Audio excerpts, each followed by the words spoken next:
masa-masa jadi mana kalau orang bilang adalah masa-masa titik terendah dalam hidup atau masa-masa paling titik di bawah atau titik balik dalam hidup, itu adalah dimana ketika mamaku divonis oleh dokter, dia divonis gagal ginjal. Jadi ginjalnya udah nggak berfungsi sama sekali, bukan nggak berfungsi sama sekali, tapi aku nggak tahu tepatnya seperti apa, tapi yang jelas ginjalnya udah nggak berfungsi. Jadi dokter menyarankan untuk mamaku harus menjalani proses hemodialisa. Jadi itu pilihannya ada dua saat itu, harus menjalani proses hemodialisa atau harus melakukan cangkok ginjal. Nah, cangkok ginjal pun ya kita tahu untuk kita harus cari ginjal yang cocok untuk mamaku, dan itu biayanya itu cukup besar. Itu biayanya itu nggak main-main, dan mungkin juga harus di Singapura juga kata dokter, mungkin ya, aku nggak tahu lebih tepatnya saat itu mama belum langsung mau untuk dilakukan tindakan cuci darah, karena masih takut juga. Aku juga nggak begitu paham tentang apa itu cuci darah, seperti apa itu prosesnya. Aku juga masih takut. Mama nunda itu selama 4 bulan, dan puncaknya setelah 4 bulan itu kondisinya makin parah. Jadi mama tuh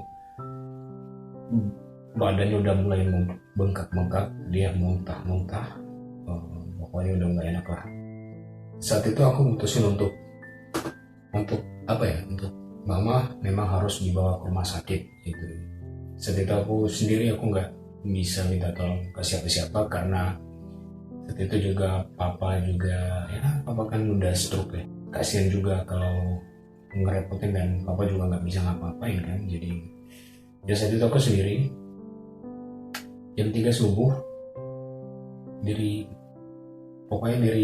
siang sampai malam itu aku nggak bisa tidur, karena mama terus muntah. Persekian menit dia muntah, mungkin per 15 menit dia muntah gitu. Jadi muntahnya itu bukan makanan, bukan apa, tapi muntahnya itu ludah yang mungkin orang yang ngalamin gagal ginjal juga tahu. Jadi gejalanya mungkin sama gitu, karena rata-rata dari cerita-cerita pasien-pasien yang lain juga gejalanya juga sama seperti itu. Nah, aku langsung bawa mama ke rumah sakit. Besok paginya aku ngatur bantal sendiri, aku spraynya aku atur sendiri. Besoknya aku bawa mama ke rumah sakit. Setelah di rumah sakit baru aku telepon tanteku gitu, aku bilang bahwa mama udah aku bawa ke rumah sakit. Ya udah, singkat cerita, setelah di rumah sakit kondisinya makin memburuk gitu, karena mama saat itu belum menyetujui, karena masih takut ya untuk proses hemodialisa. Dan akhirnya tuh mama tuh koma. Jadi mama semakin memburuk. 3 hari setelah itu dia sesak nafas, dalam tubuhnya tuh udah banyak banget cairan, dan jalan satu-satunya ya harus dilakukan tindakan proses hemodialisa. Saat itu semua keluarga udah berkumpul. Jadi kita, kalau mau dilihat saat itu kecil harapannya untuk mama bisa hidup ya, tapi ya mungkin itu kehendak Allah ya. Jadi Allah masih ngasih kesempatan untuk mama pada saat itu. Jadi mama 3 hari ini koma di rumah sakit. Saat itu aku nggak ngasih tahu papa ya. Jadi aku nggak ngasih tahu papa. Kalau papa nelpon itu pasti tanteku bilang bahwa mama baik-baik aja, padahal mama pada saat itu udah dalam kondisi koma nih, udah ya setelahnya orang koma lah seperti apa gitu. Jadi karena mungkin aku nggak tahu ya, papa mungkin saat itu perasaannya kuat saat itu sama mama gitu ya. Jadi dia maksa untuk dia harus ke rumah sakit, harus melihat mama saat itu. Udah, karena dia udah maksa banget, kita juga tanteku juga nggak bisa melarang dia untuk ke rumah sakit. Akhirnya dia ke rumah sakit gitu. Saat dia lihat mama tuh dia shock, dia langsung nangis saat itu. Papaku langsung nangis saat itu. kondisi mama, alhamdulillah mama cuma koma 3 hari, alhamdulillah kondisinya semakin membaik setelah dilakukan tindakan hemodialisa. Jadi itu keajaiban yang wah, emang kalau hidup dan mati itu di tangan Allah gitu ya. Jadi kita nggak bisa bilang kalau orang udah sakit pas sedang, itu semua rahasia Allah, dan ya Allah yang ngatur semua hidup dan mati semua manusia itu di tangan Allah sih. Dan aku percaya itu. Saat itu bapak pulang ke rumah gitu, ya mungkin saat itu kita nangis gitu. Aku sama papa nganterin aku di dalam mobil. Saat itu aku sama papa nangis karena saat itu masih melihat kondisi mama seperti itu ya, jadi sedih lah gitu.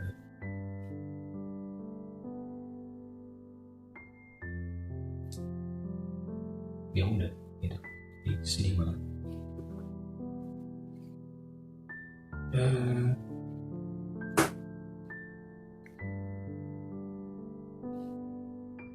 Ya perlahan-lahan mama udah mulai sembuh, jadi mama udah mulai sembuh mungkin sebulanan udah mulai sembuh. Itu mungkin mama jadi 2015 kayaknya di mulai melakukan 2016 mulai melakukan tindakan Indonesia. 2017 sekitar bulan Juni atau bulan Juli, aku lupa tepatnya kapan, itu papa mengalami pecah pembuluh darah di otak. Jadi sebelumnya papa yang mengalami stroke gitu, jadi papa itu udah stroke selama 11 tahun sampai dia meninggal ya, hitungannya sampai dia meninggal. Saat itu mungkin stroke kedua, aku bilang aku nggak tahu tepatnya apa, tapi pada saat itu juga yang sebelah kirinya udah nggak bisa ngapa-ngapain. Saat itu dia di kamar mandi, dia manggil aku, dia manggil, katanya dia udah nggak bisa ngapa-ngapain gitu. Jadi tangan kanan sama tangan kirinya tuh nggak bisa lagi gitu buat nggak berfungsi lagi gitu. Jadi memang udah benar-benar nggak berfungsi saat itu. Saat itu aku langsung bawa kursi roda.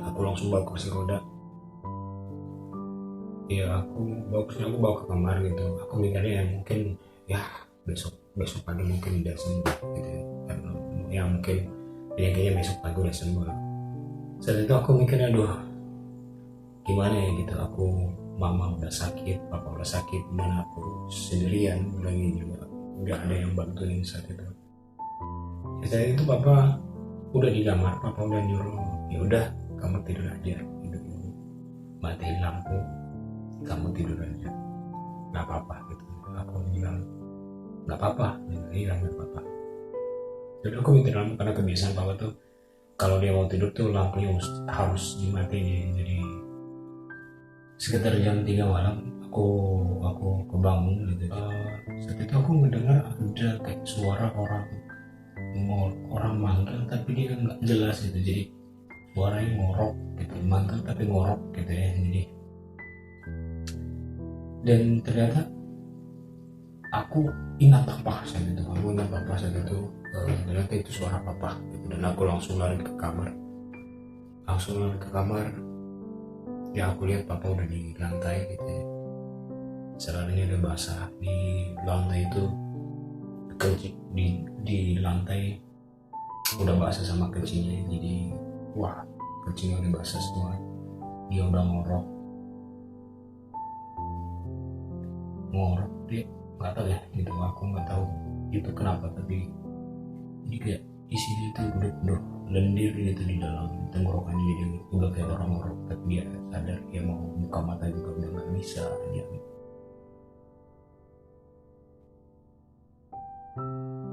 Dia mau ngomong juga nggak bisa. Sebelumnya malam itu dia bilang mau waktu aku ke kamar tuh dia bilang dia udah mau menikah, tapi aku bilang apaan sih gitu. Aku bilang jangan ngomong gitu, ini apaan. Itu adalah kata-kata terakhir dari papa yang yang aku ingat saat itu. Ya pada saat itu aku bingung gitu, karena aku harus gimana gitu, aku bingung aku harus gimana. Saat itu aku langsung bangunin mama gitu di kamar. Mama dengan pelannya jalan ke kamar papa, karena kebetulan papa tuh di kamar belakang, dia tidurnya di kamar belakang. Jadi papa sama mama tuh beda kamar ya, jadi bukan pisah aja, tapi memang mama lebih mendekati sama kamar yang ada WC-nya gitu, yang ada kamar mandi atau toiletnya. Jadi saat itu aku langsung minta bantuan ke tetangga. Jadi aku minta bantuan ke tetangga, untungnya tetangganya baik. Saat itu aku minta bantuan tetangga, jadi tetangga aku waktu itu sama tetangga tuh langsung ngangkatin badan papa ke kasur, ke atas tempat tidur. Subuh semua keluarga udah pada ngumpul. Akhirnya papa dibawa ke rumah sakit. Dia udah mama nangis seperti itu, mama nangis. Papa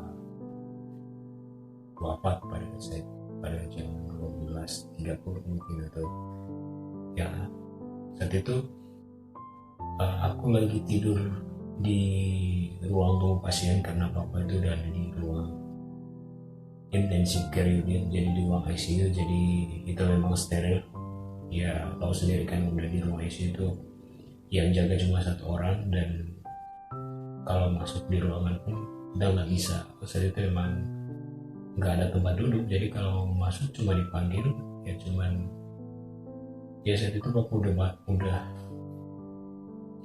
banyak banget alat yang masuk, gak yang penopang hidup, kayak di mulut, di hidung, semuanya gitu. Jadi kasihan juga gitu, karena aku saat itu berusaha untuk sama yang aku buat, kayak mama aku, ya udah yang terbaik aja dok, apapun yang dokter bilang itu yang terbaik gitu. Aku menyerahkan semuanya ke dokter saat itu. Sama waktu itu yang aku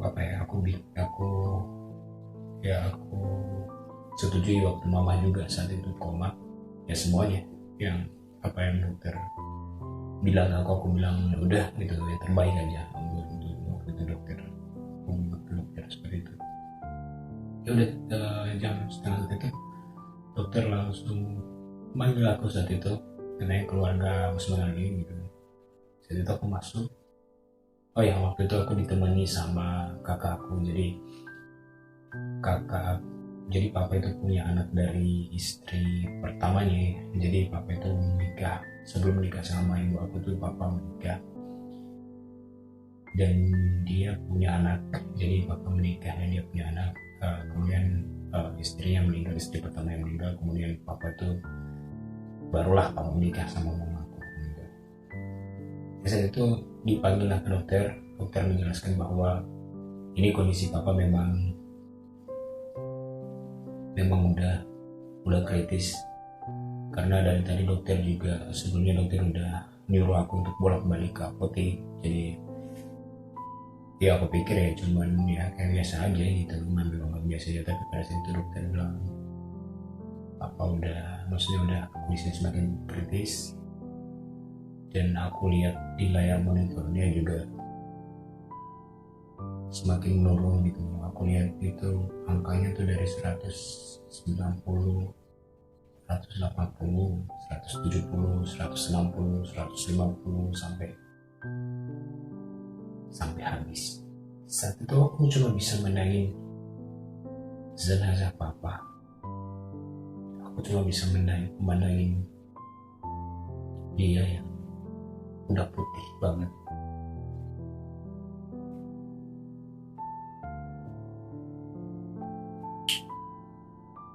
Saat itu aku perasaannya aku kayak dalam hatiku tuh ini bener gak sih, maksudnya aku masih denial ya. Jadi denial antara apa ini bener, apa ini salah gitu. Menerima kenyataan juga. Ya aku gak tahu saat itu. Yang pada saat itu ya aku cuma bisa nangis.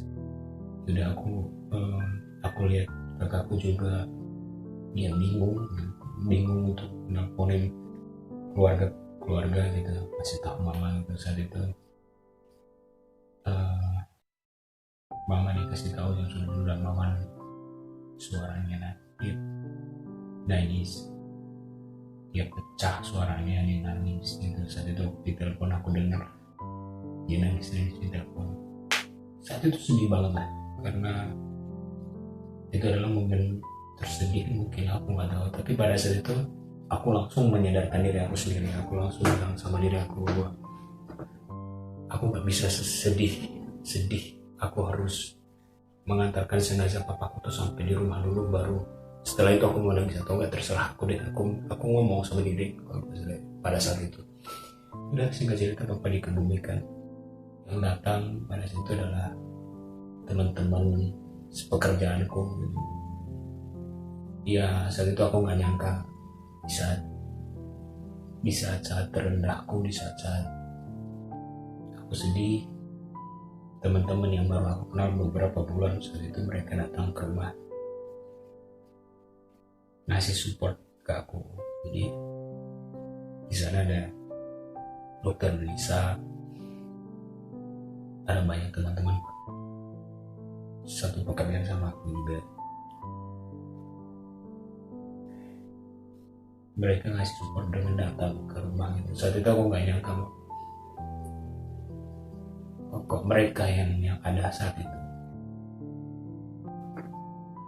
Ya mungkin aku cuma bisa bilang terima kasih banyak, karena itu aku nggak bisa ngupain gitu. Saat-saat justru orang yang ada di saat-saat paling sedih itu justru orang-orang seperti mereka ada. Padahal aku baru kenal sama mereka, tapi mereka tetap masih support ke aku saat. Ya singkat cerita, akhirnya papa dikebumikan, dan ya udah, mamaku pasti sedih banget lah, jadi mama sedih banget. Ya sampai sekarang aku dan mama khususnya, dia masih menjalani proses hemodialisis. Jadi proses hemodialisisnya itu seminggu 2 kali. Jadi ya tetap menjalani itu sampai sekarang. Mungkin udah tahun keempat atau mungkin udah tahun kelima kali ini mama masih menjalani proses itu.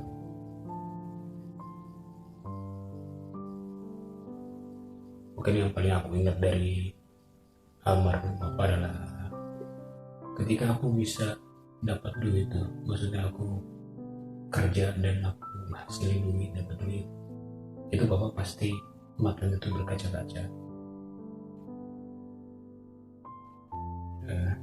Aku nggak tahu ya, mungkin di pikiran dia apa, tapi ya mungkin dia mikir bahwa dia udah nggak bisa kerja lagi gitu. Saat itu dia nggak bisa kerja dan aku yang harus menggantikan posisi dia gitu.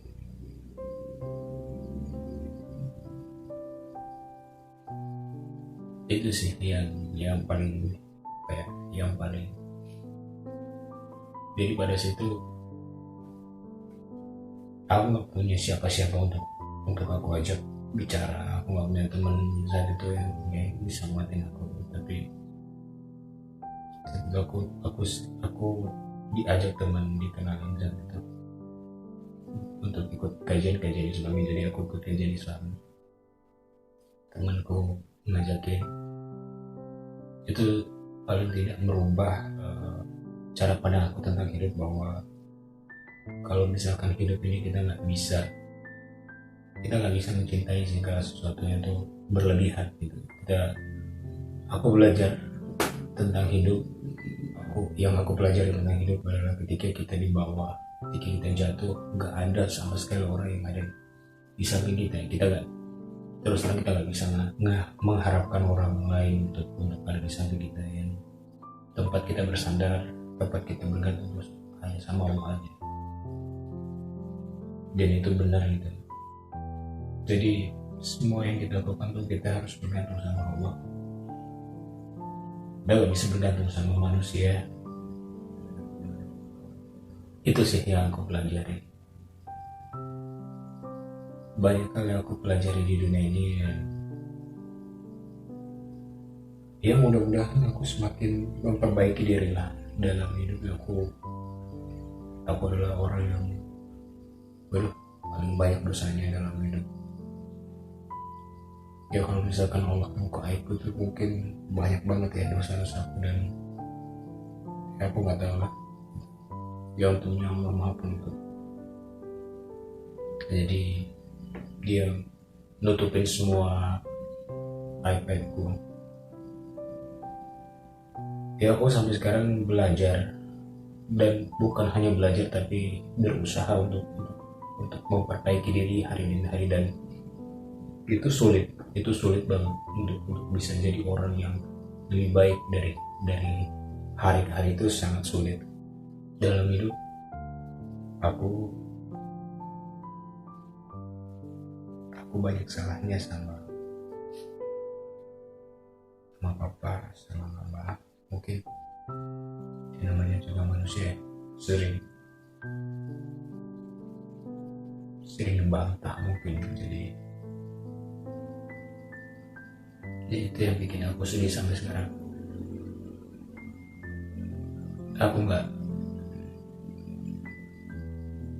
Kadang aku mikir, ya Allah, aku capek harus jalanin ini semuanya seperti. Kadang pikiran itu muncul sendiri di pikiran aku. Jadi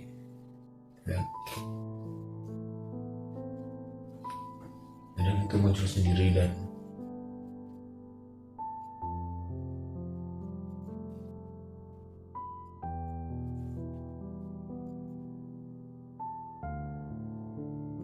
ya mungkin aku juga nggak ngerti ya, gitu.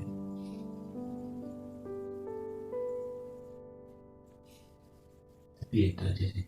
Ya dulu aku juga pernah bekerja sebagai sebelumnya aku bekerja dari marketing eksekutif. Aku keluar dari situ, resign.